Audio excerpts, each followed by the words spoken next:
단골 카페에서 커피를 주문하고 서 있는 당신 앞에 커피값을 계산하지 못해 곤란한 상황에 처한 사람을 목격했습니다. 당신은 특별한 뜻 없이 대신 커피값을 계산해 줬습니다. 그 사람은 당신에게 고마움을 표현했고 작은 대화가 시작됐습니다. 그렇게 시작된 대화는 몇 번의 만남으로 이어졌습니다. 처음에는 그 사람의 관심이 딱히 불편하지 않았습니다. 하지만 그렇게 시작된 그 사람의 관심은 곧 당신을 향한 집착이 되고 당신의 삶을 서서히 집어삼키기 시작했습니다. 어느 날부턴가 그 사람은 당신이 있는 곳이라면 어디든 나타났습니다. 출근길, 단골 카페는 물론 퇴근하고 혼밥을 즐기던 식당 앞, 심지어 당신의 집 앞에도 말이죠.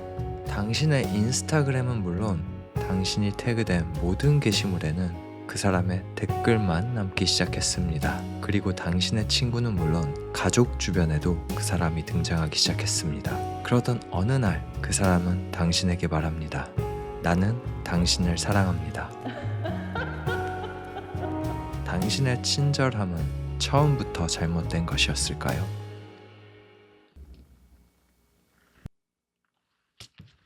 2월 9일 기록 시작하도록 하겠습니다. 오늘 기록의 주제는 넷플릭스 드라마 베이비 레인디어입니다.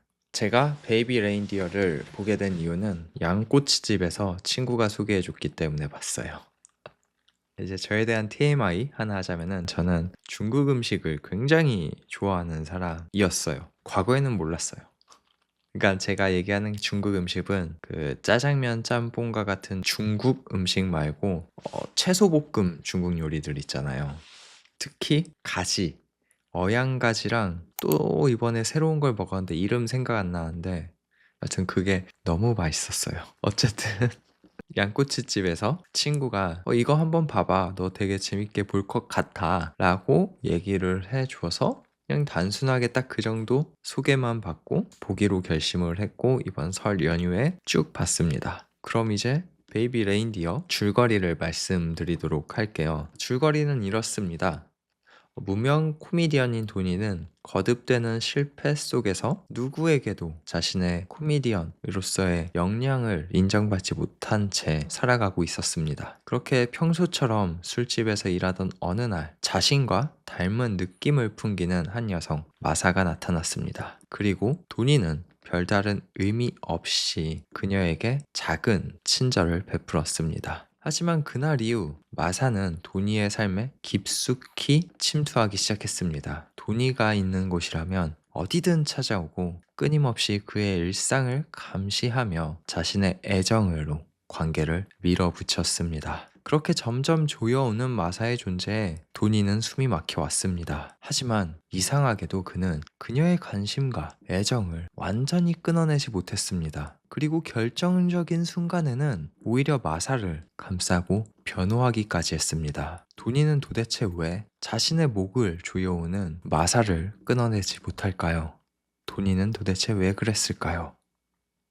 이제 본격적으로 스포일러가 포함되어 있는 이 드라마에 대한 질문과 답변 시작하도록 하겠습니다. 스포일러 싫어하시는 분들도 누려보시면 좋을 거예요. 언제나 저는 누려보는 걸 적극 권합니다. 그럼 첫 번째 질문 하겠습니다. 도니는 왜 마사의 스토킹을 완전히 끊어내지 못했을까? 이게 핵심 질문인데 줄거리에서 말씀드린 것처럼 도니는 계속 실패해요. 코미디언이라는 꿈을 갖고 계속 도전해 나가는데 실패를 거듭하는데 또 그 실패하는 과정에서 굉장히 안 좋은 사고까지 경험하게 돼요. 그렇다 보니까 굉장히 자존감이 낮아져 있는 상태였던 거예요. 그래서 뭔가 모르게 자신과 비슷한 느낌을 풍기는 마사를 보고 인지하게 됐고 그 마사에게 친절함을 베풀었고 그 이후에 마사가 본인에게 주는 애정과 관심이 본인이 평소에 바라왔던 그런 애정과 관심이었고 공개 오디션 혹은 공개 프로그램에서 늘 등장해서 그의 개그에 맞장구를 쳐줘서 다른 사람들도 같이 그 개그, 코미디에 융합될 수 있게 해주는 어떤 감초 역할을 계속 해줘요. 도니의 성장 동력이 되어주는 거죠. 양분을 계속 주면서 마사가 자신이 필요로 하는 것을 내어주니까 도니도 그래서 끊어내지 못한 것 같아요. 그러니까 자신의 필요에 의해서 끊어내지 못했다가 맞는 것 같아요. 그렇다면은 정확하게 도니에게 필요했던 애정과 관심 그리고 인정은 무엇이었을까에 대해 얘기를 해보면 좋을 것 같거든요. 제가 이렇게 세분화된 애정, 관심, 인정을 생각한 이유는 도니가 보편적인 애정과 관심을 받지 못한 사람은 아니라는 것 같았기 때문이에요. 그는 아주 좋은 여자친구도 가졌었고 그 여자친구로부터 아주 좋은 애정과 사랑도 받았어요. 드라마에 그런 모습이 나오고요. 더불어서 그의 가족, 그의 가정 환경 역시 아주 좋은 가정 환경이고 좋은 부모였다. 라는 것도 이 드라마에서 명확하게 보여주거든요. 그러니까 제가 그렇게 유추한 이유는 우선 도니가 집에 가서 커밍아웃 했을 때 굉장히 쉽게 받아들여주고 쉽게 응원을 해주거든요. 그리고 그 과정이 되게 따뜻한 가정 환경으로서 모습을 보여주고요. 이런 모습을 봤을 때 도니는 일반적인 보편화된 애정과 관심이 부족하고 그것에 오는 결핍 때문에 마사와 같은 존재를 필요로 했던 건 아니라는 걸 딱 유추할 수 있어요. 그러면 도니가 마사로부터 얻어낸 그런 애정과 관심은 뭐였냐? 바로 본인이 가지고 있는 어떤 직업적 성취에 대한 애정과 관심 인정이었던 거예요. 그리고 그것을 충족시켜주는 사람은 이 드라마 내에서는 마사밖에 없었고요. 또 이것에 대해서 생각을 하다 보니까 이러한 분류, 그러니까 직업적 자존감이라고 할게요. 직업적 자존감에 이 악순환을 봤어요, 저는. 그 악순환은 무엇이냐? 어떤 장면에서 나왔냐 얘기를 하자면은 도니는 무명 코미디언이에요. 그리고 코미디언으로서 성공하고 싶어하는 욕구가 굉장히 커요. 하지만 한 번도 성공한 적이 없어요. 항상 실패를 했고 그렇다 보니까 도니는 이렇게 생각을 한 거죠. 자신은 코미디언으로서 역량이 굉장히 부족한 사람. 코미디언 도니는 세상에서 가장 별 볼 일 없는 사람이라고 생각을 했고 그렇다 보니까 자신을 처음 보는 사람 앞에서는 자신을 부족하게 만드는 코미디언이라는 타이틀을 숨기고 난 도니, 나는 건설업 하는 도니, 나는 땡땡땡 하는 도니 라고 얘기를 하는 거죠. 근데 정작 본인이 되고 싶고 원하는 건 코미디언 도니인데 말이죠. 그렇게 자신의 신분을 숨기고 만난 사람들에게는 어떻겠어요? 자신이 원하는 바, 지향하는 바에 대한 애정과 관심, 인정은 1도 못 받죠. 왜? 그 사람들은 모르니까. 그러니까 그거에 대해서 타인들로부터 관심, 인정, 애정을 받지 못해. 그러니까 또 그 코미디언으로서의 자존감이 떨어져. 떨어지니까 또 더 많은 사람들한테 숨기니까 또 더 많은 사람들한테 관심, 인정, 애정 못 받아. 또 떨어져. 또 떨어져. 또 떨어져. 이 반복되는 거죠. 근데 그 과정에서 유일하게 본인이 처음부터 자신의 꿈을 솔직하게 얘기하고 그 꿈에 대해서 관심 받고 애정을 받고 인정받고 그것을 준 사람 누구? 마사. 여기서 한 가지 질문을 그냥 번외로 질문하자면은 왜 도니가 마사에게 자신의 꿈을 숨기지 않고 그냥 얘기했냐? 자기 딴에는 마사가 만만해 보였기 때문에 그냥 뭣도 아닌 사람, 그냥 앞으로 쭉 연이 없을 것 같은 사람, 그리고 만만해 보이는 사람이라고 생각해서 그냥 솔직하게 자신의 밑바닥을 그냥 보여줬다라고 생각해요. 사람들이 만만한 사람, 자신의 밑바닥보다 더 밑바닥에 있을 것 같은 사람들한테는 자신의 밑바닥, 자신의 치부를 드러낸다고 생각을 하는 사람이거든요. 저는 그렇기 때문에 도니는 마사에게 솔직하게 자신의 밑바닥을 보여줬는데 마사는 그 밑바닥을 보고 덥석 물고 이렇게 해준 거죠. 자, 그렇다면은 다음 질문으로 이어져서 그럼 마사는 진짜 100% 완전한 가해자로 볼 수 있을까? 일단 가해자를 변호하고 또 감싸주고 싶은 마음이 추호도 없기 때문에 100% 가해자예요. 범죄자 맞아요. 아무리 그 사람한테 어떤 상처가 있고 뭐가 있다 해도 범죄는 범죄예요. 다만 내가 이 질문을 던지고 생각해 봐야 된다 생각하는 점은 마사와 비슷한 상처 혹은 도니와 비슷한 상처를 가진 사람들이 모두 다 범죄자가 되진 않지만 그들의 어떤 이 상처를 보듬어주고 해방시켜줘야 되는 무언가가 필요하다고 생각을 하기 때문에 이런 것에 대해 생각을 하고 질문을 던져 본 거예요. 하지만 모르겠어요. 그런 사람들에게 정확하게 무엇이 필요하냐? 추상적인 막 애정, 관심 말고 아직은 모르겠어요. 그러한 어떤 사건, 경험, 결핍을 경험하고 있는 이들이 범죄의 길로 나아가지 않게 하기 위한 예방책, 그거는 두고두고 많은 사람들이 생각하고 해답을 찾아 나가야 될 것 같습니다. 지금 제가 생각한 건 추상적이지만 애정을 갖자, 관심을 갖자. 그렇게 되기 전에 어렸을 때부터. 그러면은 드라마를 보는 데는 가장 소름 돋았던 장면 혹은 에피소드가 있었다면 저는 도니가 성폭행을 당하는 장면뿐만 아니라 그 과정으로 나아가는 가해자가 도니에게 가하는 그 가스라이팅들, 그 세세한 연출이 너무 좋았어요.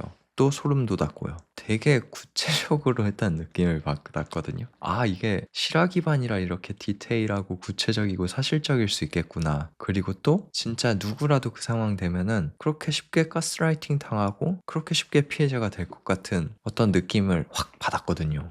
그럼 드라마 밖으로 나와서 저의 생각과 이야기에 중심을 둔 질문과 답변으로 이어가 보도록 하겠습니다. 이 드라마가 특별하게 느껴진 이유는 피해자와 가해자의 경계가 굉장히 모호하게 연출됐기 때문이에요. 이게 일방적인 스토킹 피해를 다루는 작품이었다면은 이 모호하게 나오는 그 연출이 되게 문제될 것 같거든요. 그러니까 피해자 서사를 다루는 작품에서 굉장히 중요한 것은 사람들로 하여금 피해자가 여지를 줬네 라는 말이 나오지 않도록 하는 연출이 중요하다고 생각을 해요. 그럼에도 불구하고 이것은 대놓고 야, 피해자 너가 여지를 줬고 니도 이용했네, 니도 뭐 피해자 맞아? 라는 말이 나오게끔 연출을 한 거예요, 의도적으로. 그리고 나 일부러 이렇게 의도했어 라고 보여주는 장면들이 드라마 곳곳에 나와요. 그러니까 대놓고 도니가 마사를 필요로 하는 장면, 그리고 마사를 이용하는 장면이 나오거든요.